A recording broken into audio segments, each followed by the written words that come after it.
Hai teman Prof, balik lagi di Semeja Prof Yudi.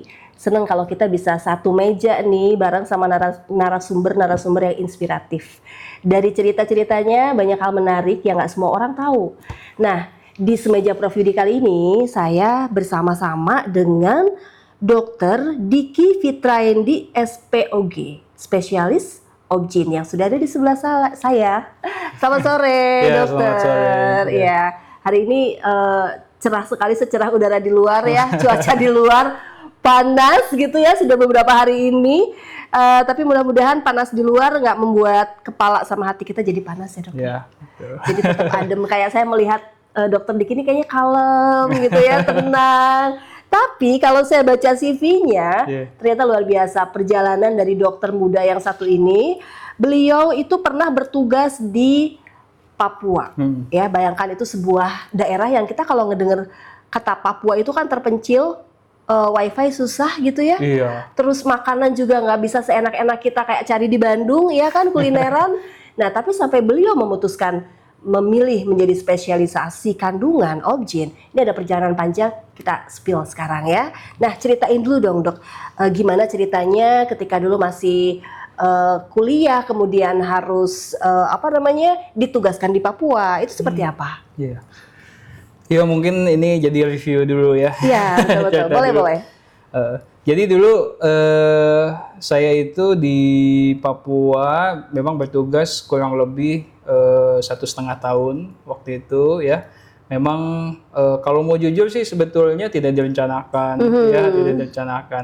Karena memang waktu itu saya dokter umum, setelah selesai internship ya. Kalau dokter umum itu biasanya memang harus melewati proses pendidikan juga sih sebetulnya ya, sekaligus bekerja, namanya internship gitu. Memang kalau dokter umum itu setelah melewati internship itu sebetulnya banyak yang bingung juga, ya bingung mau kemana nih abis ini kan gitu ya. Karena diberi kebebasan gitu ya dok ya? Betul. Jadi kalau dokter itu biasanya kita setelah lewat sarjana kedokteran dilanjutkan dengan koas, lalu internship. Setelah itu nggak ada lagi proses pendidikannya. Jadi betul-betul bebas dan nggak ada yang betul, nggak ada yang salah kan, nggak ada yang benar, nggak ada yang betul-betul salah. bebas memilih. Betul-betul gitu ya? bebas memilih. Jadi waktu itu saya juga sama teman-teman yang lain ya, teman seperjuangan dulu ngumpul. Bagaimana nih kita masa depan kita gitu ya, mau bekerja di mana atau berkreasi di mana, sampailah tercetus ide waktu itu kayaknya ngabdi di daerah terpencil asik juga ya. Oh, gitu. asik juga. Itu luar biasa ya. Kita kalau ngebayangin daerah terpencil kan, aduh nggak banget deh, ini asik juga gitu ya. Wah, luar biasa. Berarti jiwa mengabdi itu sudah muncul ketika jadi mahasiswa kedokteran ya. Karena memang kebetulan kita memang suka petualang, sibolang. dan belum nikah juga, oh, iya, jadi ya? masih bebas. Ya? Waktu itu masih agak leluasa sama teman-teman. Jadi saya dan teman-teman itu memutuskan, memang banyak juga dari kami yang mengabdi ke daerah terpencil gitu, termasuk saya waktu itu kebetulan ada dibutuhkan tenaga kesehatan dokter umum waktu itu di Papua. Saya di Papua Pegunungan. Papua Pegunungan pula. Iya, betul. Di Papua Pegunungan. Yakin nih milih itu nih dok. Papua Pegunungan. Kemudian gimana ceritanya? Di Papua Pegunungan itu saya mungkin cukup terpencil ya, bisa dibilang. Namanya Kabupaten Tolikara. Secara demografi, lokasi itu kota paling dekat itu di Wamena. Wamena ya, sering dengar kalau Wamena ya. Wamena. Jadi jaraknya ke Wamena itu kurang lebih 3,5 jam waktu itu. Iya, 3,5 jam dengan kondisi jalan yang cukup ekstrem juga. Ya, karena memang ya mungkin kita sudah pada tahu ya, kalau di Papua memang jarang sekali jalan yang aspal gitu ya. Semua biasa gitu jarang ya. Masih jalan perintis dan biasanya kalau kondisi hujan itu udah pasti Becek. agak becek dan sulit sekali memang kendaraan untuk lewat gitu ya. Ya secara demografi memang cukup menantang. Cuman sebetulnya saat dijalani ya, saat saya ke sana dan dijalani, alhamdulillah sih menyenangkan juga. Oh, nyenengin ya. Apa tuh nyenenginnya apa tuh, Dok? Cukup. Yang saya khawatirkan sebetulnya karena dulu ya kita kan jauh ya, memang kan kita tinggal di Jawa Barat ini kadang memang sudah nyaman dengan Iya bener, apalagi di Bandung ya, nyaman nyaman banget. dengan rumah kita. Cuman pada saat di sana ternyata orang Papua itu nggak kalah ramah juga sama Sama ya. sama orang Bandung ya. Masyarakatnya sangat hormat terhadap petugas kesehatan gitu ya. Dan isu-isu keamanan sebetulnya yang selama ini Digaungkan digaungkan ya. Saat saya bertugas di sana ya, alhamdulillah sih cukup aman sebetulnya dan cukup kondusif. Jadi memang di sana kita membangun kerjasama yang baik ya oleh petugas kepolisian juga, terus TNI juga gitu ya, dan nakes. Jadi biasanya 3 itu membangun sinergi yang baik gitu dalam menjalankan tugasnya masing-masing gitu, termasuk saat nakes sedang bertugas biasanya kita dikawal juga. Oh, dikawal ya? Dikawal kalau misalnya ada kunjungan ke daerah-daerah terpencil gitu. Kita dikawal gitu. Jadi sebetulnya aman dan cukup menyenangkan. Salah satu keputusan terbaik sebetulnya. Oh gitu, jadi nggak nyesel tuh ya udah milih Papua ya. Ya, ini kalau dari sisi makanan kan beda tempat, beda lidah, beda cita rasa. Ini salah satu yang kadang-kadang bikin orang nggak betah. Iya. Nah ini kayaknya Dokter Diki betah-betah aja di Papua. Itu gimana tuh urusan makanan tuh, Dok? Kalau makanan memang sebetulnya memang kalau makanan daerah kita juga kurang cocok ya. Karena kalau di sana itu ada kebiasaan makannya memang bahan pokoknya itu sagu ya. Sagu dan cemilannya biasanya bukan cemilan ya, mungkin buah-buahan yang biasa dikonsumsi itu buah merah ya. Buah merah, iya. Buah terkenal merah. Ya buah merah. Iya, betul. Dan memang kalau makanan daerah saya juga nggak begitu cocok ya. Tapi memang jadinya kita harus pintar-pintar mengolah masakan sendiri. Oh, gitu. Jadi masak nasi sendiri. Betul, di sana. Jadi di sana kita biasanya beli ya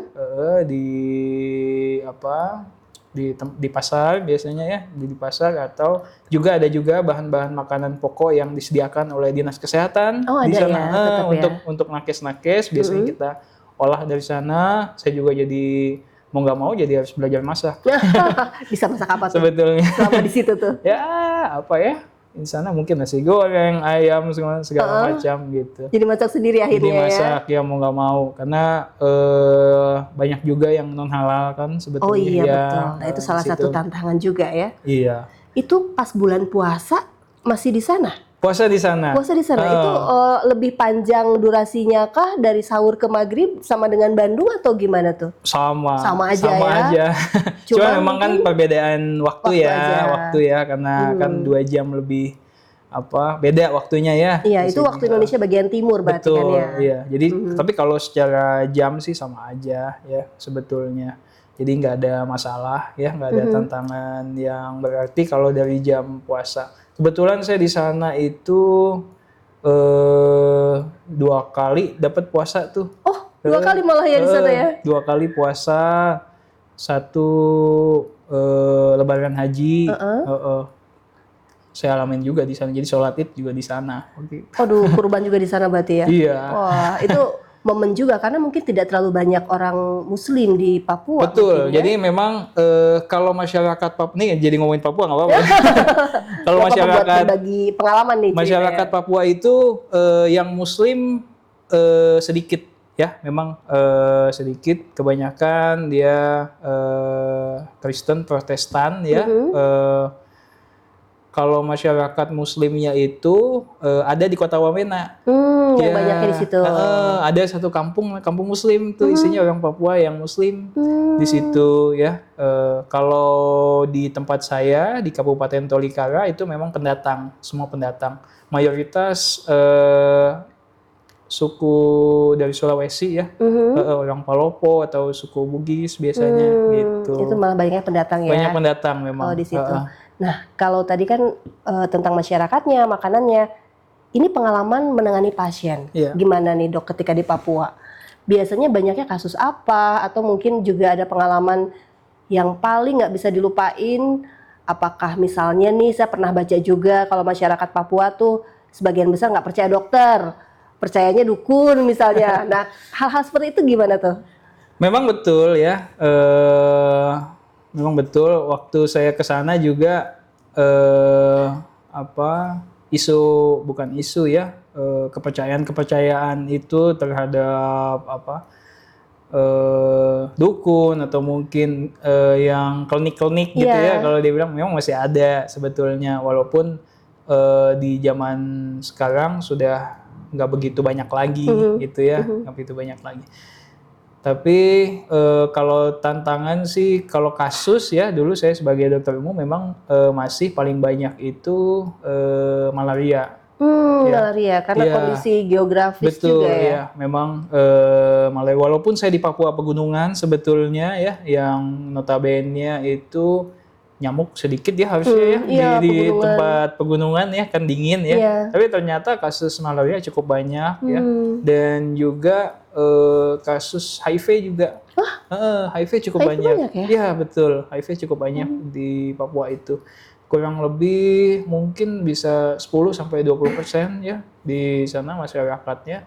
Jadi memang pemeriksaan screening malaria dan HIV memang wajib di sana, wajib dilakukan bagi semua pasien ya. Kalau pasien belum memiliki riwayat pemeriksaan itu, biasanya pada kedatangan pertama harus kita cek gitu. Apapun kondisinya, apapun gejalanya, sakit kepala, kita cek malaria dulu gitu ya. Karena memang di sana karena sudah endemis ya penyakitnya. Kadang memang gejalanya nggak begitu khas lagi gitu. Iya, jadi orang nggak akan tahu persis ini malaria atau bukan ya, karena sudah endemis itu ya. Iya. Waduh, itu saya nggak nyangka kalau malah HIV yang tinggi di sana ya. HIV cukup tinggi di Papua itu. Banyak faktor sebetulnya ya. Apa aja tuh misalnya? Memang kalau yang saya lihat waktu saya bertugas di sana masih banyak kegiatan-kegiatan yang berbau budaya ya, yang menghalalkan pergaulan bebas sebetulnya gitu. Dari pergaulan bebas berarti ya, betul utamanya ya. Iya, karena saya tinggal di pegunungan ya, sebetulnya memang daerah yang terpencil. Mungkin kalau penggunaan jarum suntik belum sampai ke sana karena memang akses juga susah ya. Tapi memang pergaulan bebas cukup marak gitu. Iya, cukup marak sebetulnya. Ternyata ya itu pengalaman luar biasa ya ke Papua ya. Tantangannya tapi juga banyak suka dukanya. Nah, apakah ini juga yang membuat Dokter Diki memutuskan untuk memilih spesialisasi kandungan atau obgyn? Apakah ini ada pengaruhnya juga atau bagaimana sampai memutuskan jadi spesialisasi kandungan? Sebetulnya kalau tertarik ke obgyn, sebetulnya saya tertarik dulu ke obgyn. Malah sudah tertarik duluan ya? Sudah tertarik dulu. Jadi ketertarikan saya itu awalnya muncul memang waktu saya koas, saya koas. Jadi dulu ada istilah begini, kalau dokter itu dia mengobati orang sakit sebetulnya ya, mungkin pernah dengar dokter tugasnya mengobati orang sakit ya kan gitu ya, kadang di masyarakat juga gitu. Tapi ada guru saya yang bilang waktu koas itu, kalau dokter obgyn itu dia tidak mengobati orang sakit, dia mengobati orang sehat, katanya dia mengobati orang sehat. Kenapa? Karena pada dasarnya ibu hamil itu sehat. Dan kehamilan itu merupakan proses yang fisiologis sebetulnya kan, karena wanita pun memang proses alamiah dia hamil Iya, kan ketika hamil, sebetulnya. betul. Makanya memang di kandungan itu jika ada wanita hamil meninggal dunia gitu ya, itu sepatutnya memang dianggap kejadian luar biasa gitu. Karena pada dasarnya wanita hamil itu perempuan yang sehat gitu. Masa perempuan yang sehat tiba-tiba meninggal Iya, gitu kan? artinya ada sesuatu yang salah ya. Betul sekali. Sama seperti waktu itu beliau menganalogikan seperti misalnya ada kecelakaan pesawat ya, kecelakaan pesawat yang sebetulnya secara statistik jarang juga ya, memang. Jika ada kecelakaan pesawat dalam setahun 300 orang meninggal katanya kan, pasti heboh malah berita di mana-mana. Tapi kalau ada ibu hamil yang meninggal ya, memang kok nggak heboh katanya, nggak heboh di mana-mana. Walaupun sebetulnya secara jumlah ternyata jumlah kematian ibu hamil itu cukup tinggi juga ya. Cukup tinggi ya dok cukup tinggi, betul, cukup tinggi apalagi di Indonesia ya, dan Jawa Barat ini cukup tinggi. Ya. Penyebabnya terbesar karena apa itu dok? Memang setelah diselidiki ya, secara jumlah justru kematian ibu itu tidak kebanyakan ya, kan kita mungkin asumsinya wah daerah terpencil ya segala macam gitu ya, kurang penanganan medis. Iya, ternyata secara jumlah memang kebanyakan justru di kota-kota. Di kota besar di kayak kota Bandung besar, ya. seperti ini justru ya. yang 3 tertinggi itu ya, itu pertama di Kabupaten Bogor saat ini, terus dilanjutkan dengan Kabupaten Garut, ya. Yang ketiga Kabupaten Bandung. Wah, Kabupaten Bandung masuk ya. Kayaknya banyak banget masalah di Kabupaten Bandung. Justru kita juga kan kaget juga ya sebetulnya, betul. Kan. Oh ternyata cukup tinggi ya kematian yang terjadi di kota-kota besar ini ya. Setelah diselidiki memang kemungkinan penyebabnya adalah pelayanan kesehatan yang buruk sebetulnya. Oh, pelayanan kesehatan yang buruk. Iya. Artinya apakah itu pasien tidak cepat ditangani atau salah diagnosa, itu mungkin nggak dok? Pelayanan kesehatan yang buruk itu setelah diselidiki, jadi sebetulnya kita memberikan pelayanan kesehatan, tapi secara kualitas itu sebetulnya tidak mumpuni, gitu. Oh, secara kualitas tidak mumpuni. Iya, betul. Misalnya pada kasus apa nih contohnya dok? Kasusnya ya, misalnya misalnya di sebuah RSUD gitu ya. RSUD pasien datang dengan kegawatan obstetrik misalnya ya, kegawatan obstetrik, namun misalnya dari petugas kesehatan misalnya masih belum mumpuni, masih ada yang kayak gitu ya, belum mumpuni, atau mungkin dokternya sulit dihubungi, masih ada, masih ada yang seperti itu ya, itu kan secara lambat laun sebetulnya ya, kalau misalnya terjadi berulang-ulang gitu ya, itu bisa membuat pelayanan kesehatan kita kan poor juga, bad quality istilahnya gitu. Ya, nah kemarin setelah dikaji faktor itu cukup besar sebetulnya, memberikan dampak tingginya ke kematian ibu dan anak gitu. Makanya memang saat ini Kementerian Kesehatan itu sedang menggalakkan program quality improvement, sebetulnya peningkatan kualitas bagi pelayanan kesehatan di rumah sakit terutama di 3 kabupaten ini gitu, sehingga pelayanan kesehatan yang sudah dilakukan saat ini meningkat kualitasnya gitu. Jadi yang perlu ditingkatkan sebenarnya kualitas, betul. Karena secara kuantiti tenaga medis sudah cukup. Sudah cukup ya? Kalau di kota pasti sudah cukup ya, baik dari jumlah dokter kandungan atau mungkin nakes penunjang medis yang lain juga sebetulnya secara jumlah sudah cukup. Cuman secara kualitas, secara sedikit ternyata kita masih banyak kekurangan. Baik itu kualitas dari sisi kecepatan pelayanan, betul. Ataupun alat mungkin itu juga termasuk. Masih ada, juga masih ya? ada juga begitu. Dan itu di 3 kabupaten tadi yang tertinggi berdasarkan hasil kajian. Iya, betul. Waduh, sedih juga ya. Ini rata-rata ibu hamil yang meninggal di usia kandungan berapa tuh, Dok? Memang variatif ya kalau usia kandungan, cuman memang kebanyakan yang meninggal itu pada saat proses persalinan ya, jadi pada trimester 3 sebetulnya, karena memang secara statistik itu kita ada 3 penyebab kematian tertinggi ya, penyebab kematian tertinggi kalau di kandungan itu. Yang pertama adalah pendarahan ya penyebabnya, terus yang kedua itu hipertensi ya, yang ketiga itu sepsis gitu. Itu 3 terbesar penyebab.